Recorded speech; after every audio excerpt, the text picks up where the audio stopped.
dan wanita itu pergi ke sudut rak hanya menjedotkan kepalanya sampai isi kepalanya semuanya keluar sob.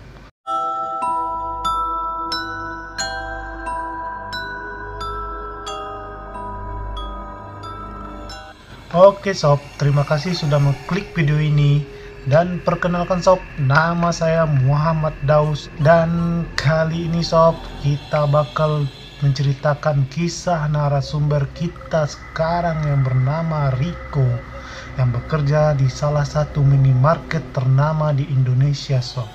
Entah kenapa, akhir-akhir 2 bulan ini, Rico selalu ditugaskan untuk masuk shift 3 sob, yaitu jam kerja pukul 11 malam.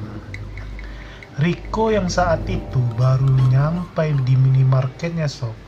Dia bekerja tiba-tiba melihat di depan minimarketnya ada kerumunan orang dan mobil yang habis tabrakan sob. Seketika Rico yang baru sampai bertanya pada warga saat itu.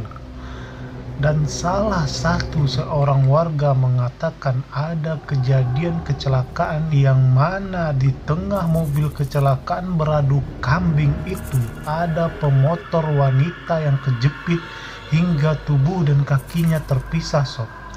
Mendengar itu, Rico agak sedikit ngeri hingga tidak ingin melihat dan masuk saja ke minimarketnya sob.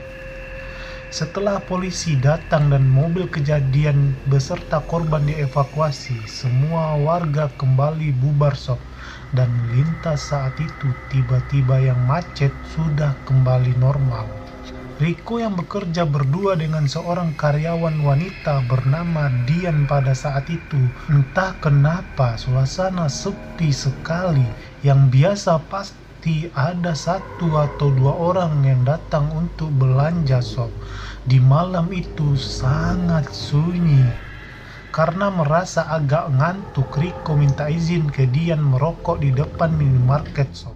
Sedang asik merokok, dari kejauhan di tempat kecelakaan tadi, Rico melihat sosok wanita yang melambai-lambai tangannya sob sambil memanggil Rico. Sontak Rico lari ke dalam dengan ketakutan sob. Kejadian itu tidak Rico ceritakan sama Dian karena takut Dian juga ikut takut sob.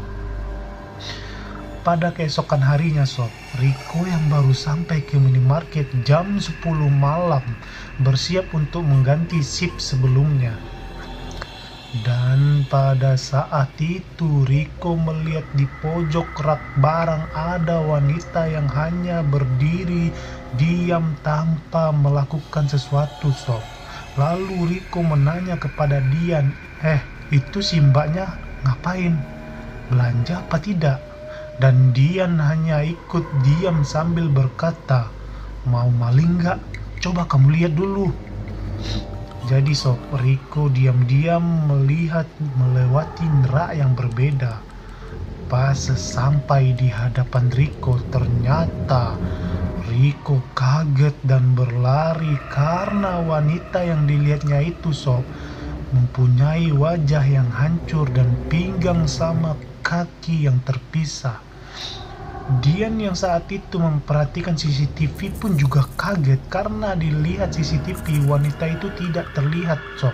Tapi di matanya Dian langsung dia melihat wanita itu berdiri di pojok rak tersebut. Karena teriakan Rico yang berlari, Dian pun terikut takut sob dan berlari mereka ke dalam gudang penyimpanan barang saat itu. Setelah kejadian ini sob, setiap malam mereka diganggu sampai Dian pernah melihat wanita itu masuk tapi bel alarm pintu minimarket tidak berbunyi sob.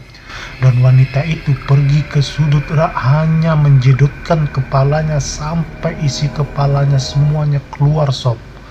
Dan karena diganggu selalu, akhirnya Rico meminta ke atasan untuk pindah lokasi kerjanya sob. Dan di sini Rico diizini karena dia mengancam kalau tidak dipindahkan sob dia bakalan resign. Dan begitu juga dengan Dian pada saat itu. Tapi di sini malangnya Dian hanya dibolehkan pindah setelah 1 bulan ke depannya sob. Karena kejadian itu atasannya mencoba memanggil orang pintar untuk supaya sang hantu tidak mengganggu lagi sob. Tapi itu berbuah nihil, karena hantu itu tetap saja menampakkan dirinya sampai detik ini. Kata Riko yang masih berkomunikasi sama Dian saat itu sob. Ternyata sob, bukan mereka saja yang sering diganggu. Para warga yang melintas juga pernah melihat wujud yang tanpa kaki tersebut. Sempat ada juga yang menaikin motor warga yang melintas sob. Dan kejadian ini sob sampai detik ini masih dirasakan oleh warga ataupun penjaga minimarket tersebut sob. Dan sang hantu hanya meminta tolong dikembalikan ke keluarganya barang emasnya sob. Kiranya ternyata sob, ketika kecelakaan itu ada warga yang mengambil kalung emas wanita itu sob. Bukannya menolong, dia malah mencuri emas wanita tersebut. Setelah emas itu dikembalikan ketika warga mencari siapa yang mencurinya sob, hantu itu tidak menampakkan diri lagi. Tetapi Riko sejak saat ini masih takut melintasi jalan tersebut sob. Oke sob, itulah kisah dari teror hantu tanpa kaki sob. Jangan lupa subscribe, like, komen supaya saya semakin semangat buat video selanjutnya. Bye!